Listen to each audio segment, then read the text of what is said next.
Good evening, I'm Joe Ginger. Welcome to the Historical Pfister Pool Hall program. My guest today is Buck Maurice. Buck has a fantastic memory for someone 89 years old. I had the pleasure of playing pool at Pfisters in the mid-1950s, along with Harry's Pool Hall. Both was on the Canton Square. Buck said he forgot to mention Pfisters also had a barber shop in the pool hall. I hope you enjoy hearing his story as well as I did. Thank you.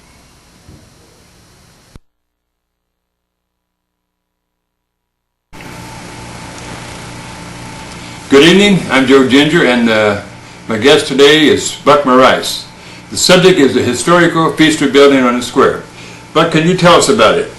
Well, I sure can, Joe. It's been a long time ago since I played pool at Pfisters, but we're going to talk about the late 40s and early 50s and part of the 60s.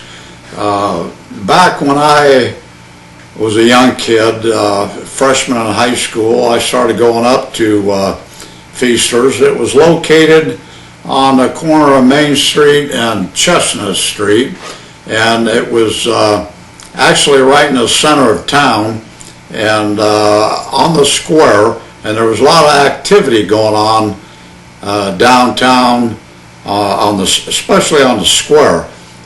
We had a lot of business people that would go into Pfisters. It was a pool hall, pool parlor, whatever you want to call it, and a lot of factory workers. I'm talking about International Harvester, Peoria Caterpillar, and a lot of strip miners, coal miners, and also high school kids. They encouraged some of the high school kids to come in and learn how to play pool, because that was your next generation that are going to be pool players, and they wanted that steady flow to come into the pool hall.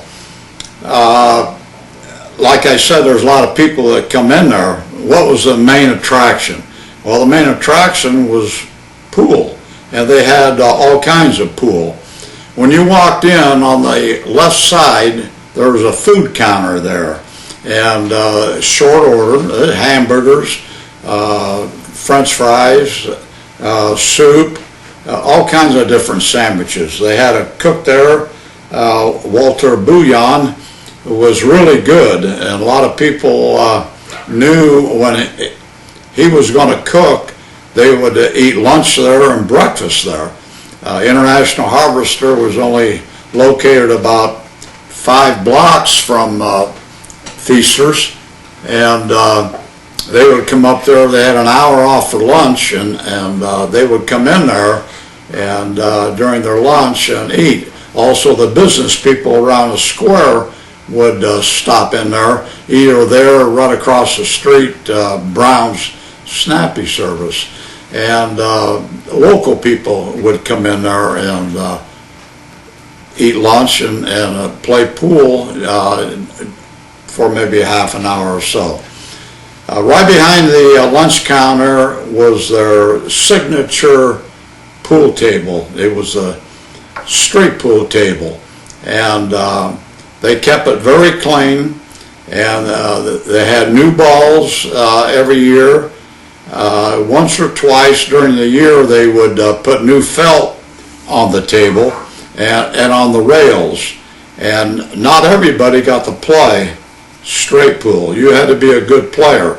The owners was very careful with that table, and if you wanted to play straight pool, when you came in the door, you'd go over to the right side where the Cook family, they owned it and they managed it, and you would sign up to play straight pool. They had a list, and what do I mean by straight pool? Straight pool, we had 6 pockets, okay, and somebody would bust out of the rack, and they would call the next shot, and a good player had table awareness, about like a basketball player, court awareness. Pool players, straight pool players, knew that I'm going to knock this shot in, the second shot, the third shot, maybe the fourth shot, already in advance.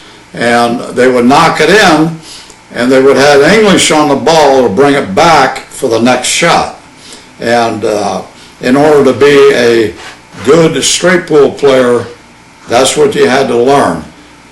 So that was a popular game, and the tables only had one. But right behind that, they had 8-ball tables, and they played 8-ball. And if you wanted to learn the games, let's say a high school kid like myself coming in as a freshman, I want to learn how to play pool. I learned how to play 8-ball, but at the same time, I wanted to learn how to play straight pool. So you could play straight pool on the 8-ball tables, and you could play 9-ball. So you could play 8-ball, 9-ball straight pool on those tables. And they had, I think, 2 or 3 of those 8-ball tables behind the straight pool table. And then they had in the back against the wall, they had a shoe shine chair that brought in a lot of people, business people, because they'd come in, especially on a Saturday, get their shoes shine. And there was a guy who would be sitting there waiting for the people to come in and do that. Okay, that was on the left side of the pool hall. As you came in the door, back to back, there was 2 pinball machines, and they were really popular. In order to play on the pinball machine, you probably had to wait because they were popular. And then on the right side as you came in, that was a tobacco area. They had a counter there. They sold all kinds of cigarettes, all kinds of tobacco products, chew, cigars, cigarettes, pipe products, candy bars, and gum. And in that area, like I said, the Cook family was the owner and the managers of the place. They had a place where if I wanted to play 8-ball or straight pool, I'd get a ticket, and on that ticket they would put the time, and they'd give you a ball rack. So you'd go to your table, and you would play, and then you'd come back with the ticket, and then they would charge you. And that was, like I said, one minute or 1 cent a minute. They charge you. Right behind that, they had 2 billiard tables, completely different from 8-ball, 9-ball, or straight pool. No pockets. They had 3 balls, 2 cue balls, and a red ball. Both white balls. One had a dot on it. So if I'm going to play you, Joe, we would choose, you take the red ball and I'll take the solid white ball. And we would play 1 cushion, 2 cushion, 3 cushion. In other words, if I had the ball with a dot on it, I would hit your ball. And if we're playing 3 cushions, I had to hit 1 cushion, 2 cushion, 3 cushion, and come back and hit the red ball before I made a point. And it depends how many points you want to go to for a game. You made that decision before you started to play.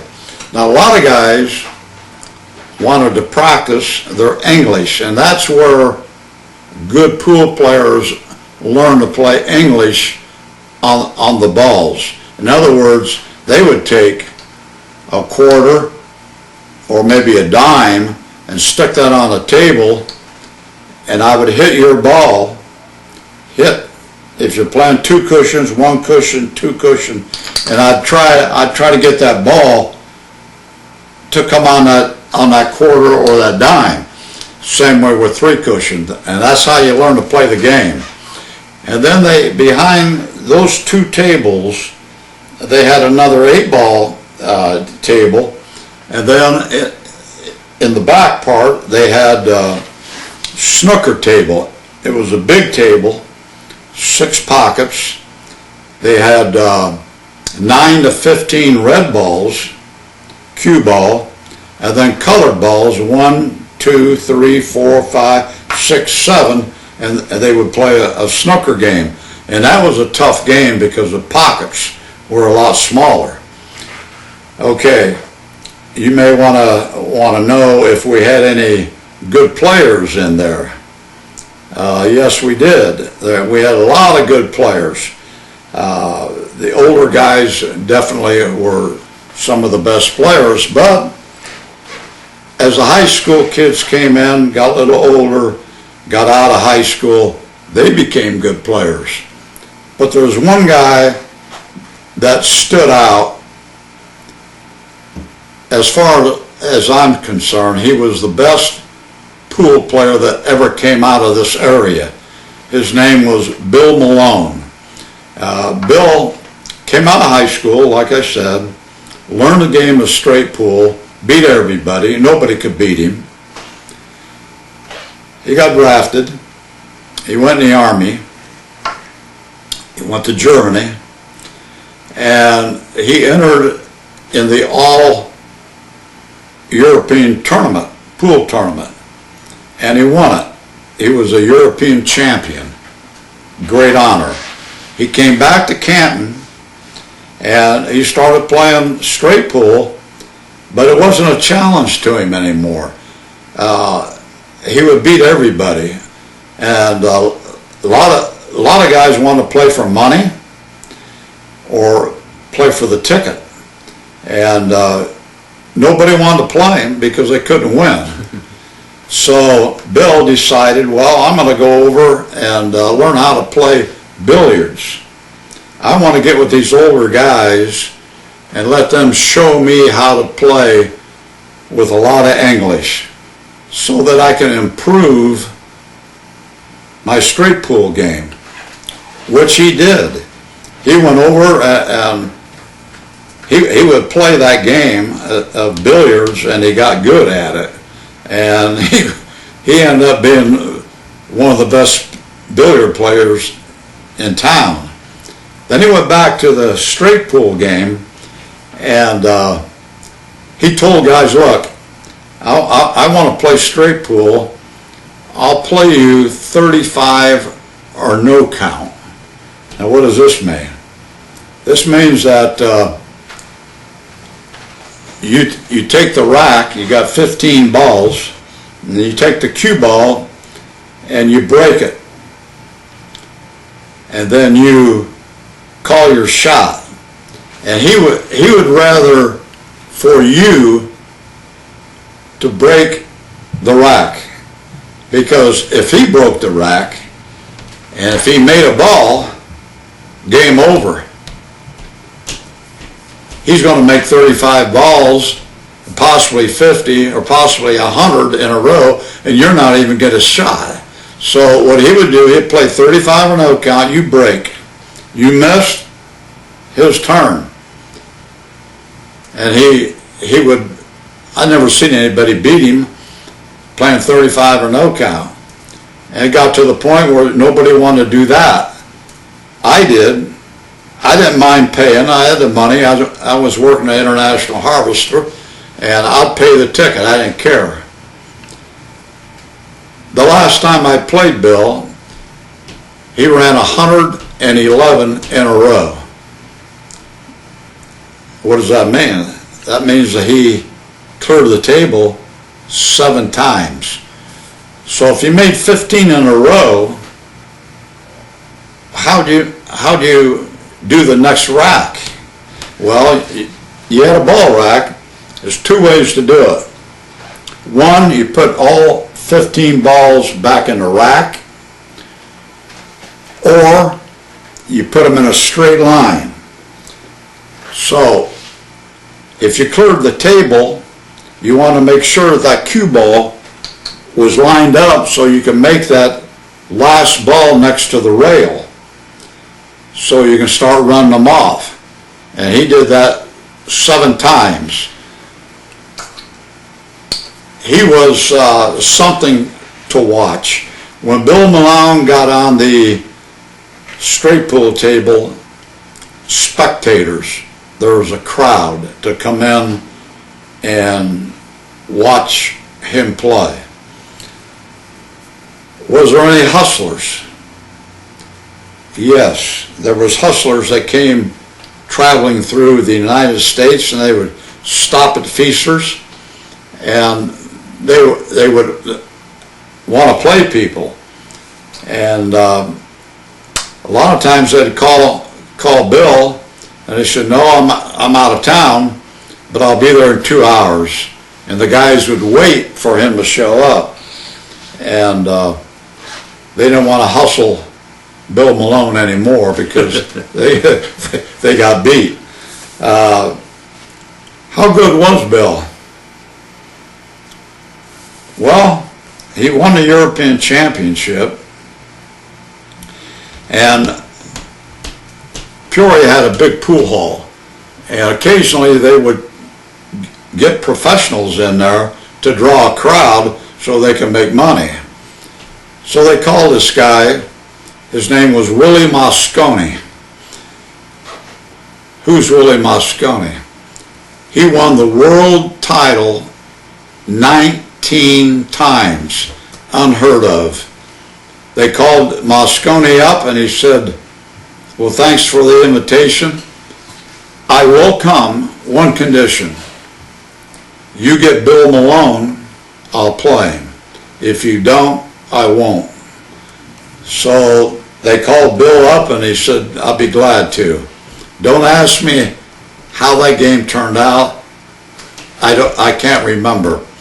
But Willie Mosconi today, he's got a cup, what they call Willie Mosconi Cup, and that's played in different towns in the United States.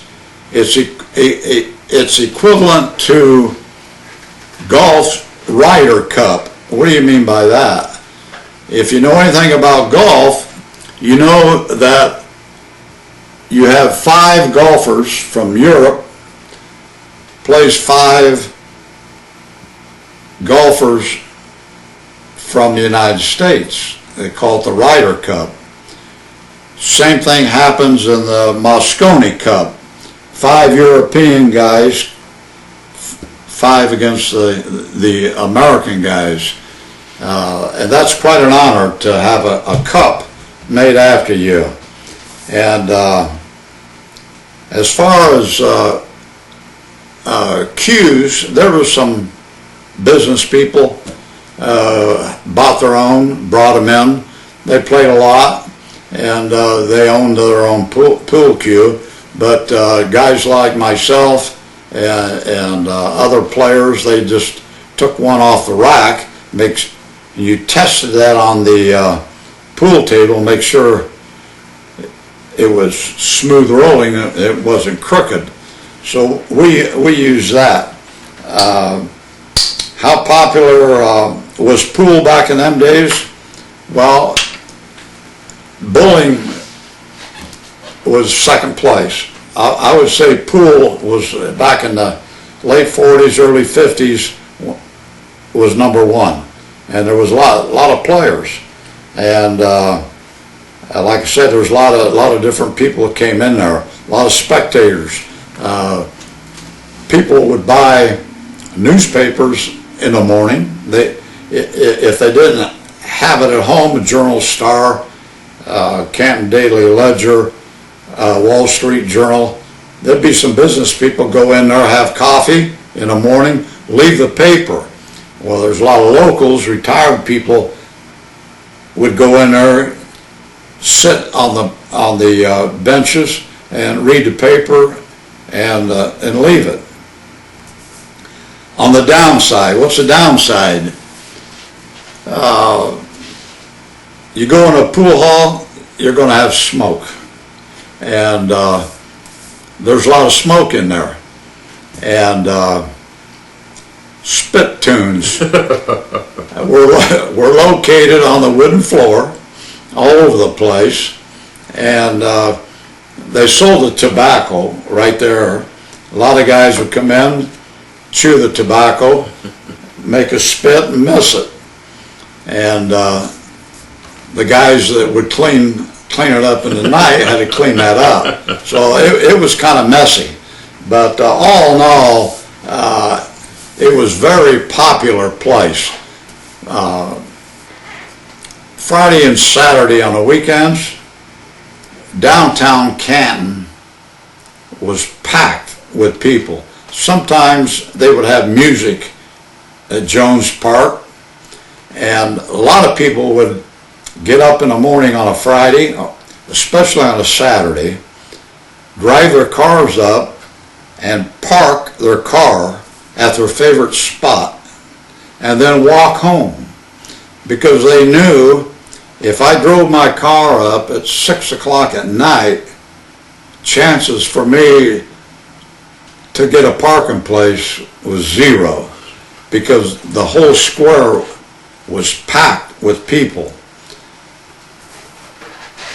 What drew the people? Well, first of all, especially on Saturdays, you had two movie theaters. You had Garden, you had Capitol. You had a big hangout, Cardosi's restaurant, and you had Candy Kitchen next to the Garden Theater. And then you had Pfisters. You had the sweet shop on one side of the square, and then you had the bakery. And at the sweet shop, they sold popcorn. Right behind it on the next street, Sins and Sod Wheels, people would park the car, and they'd go over and get their ice cream or popcorn, and come back and sit in their car and watch the people walk around the square. And if they noticed somebody they wanted to talk to, they'd get out of their cars, stop them, and they would talk to those people. So it was a great time. A Friday and Saturday night at Pfisters, there'd be 50, 60 people inside playing, and there'd be 15 to 20 outside on a corner. And I don't know if I mentioned this or not, but I said there's a lot of business people in there and a lot of factory workers, but the outdoors people, I know for a fact, every time that I walked into Pfisters, hunters would come up to me and say, "How many did you kill? Where'd you hunt? What did you kill?" My family were duck hunters, and every Saturday and Sunday we hunted. And during the fishing season, you'd walk in there and people want to know how many fish did you catch today. And that was very, very popular. A lot of guys, outdoors people, would go in there. Anything else, Joe, you want to ask me? Well, Buck, I do know that Judex James was a great player from Canton as well. Yes, Judex is a very good friend of mine, and he was younger than myself, and Bill, of course, was older than me. But Judex James, his dad owned a pool hall, Harry's Pool Hall, over on the east side of the square. And Judex started playing pool when he was 5 years old. They built a special box for him, and they moved it around the table. When he was 5 years old, he started stepping on the box to get the pool cue level with the table, and that's how he started. He was an outstanding player. He was ranked worldwide, and won the Peoria Open several times, and also went out to Las Vegas pool tournaments, and I'm not sure what other towns that Judex went to, but he was very successful. The last time I heard, just a few years back, he was ranked as a senior 7th in the country. So yes, Judex was big time. And I almost forgot about that. I'm glad you mentioned that because I had it in my notes, but I didn't look at my notes. I should have. As far as women coming in, there was a few. Matter of fact, my wife told me that her father used to bring her in at the food counter and sit down and have ice cream. And I forgot about that. So that's about it, Joe. Okay, well, I know that I enjoyed Pfisters Pool Hall back in 1956 and 57 and so forth. It was quite an experience, a good memory of the past. Well, Buck, I thank you very much, and I hope that you enjoy the program. Well, thanks for having me.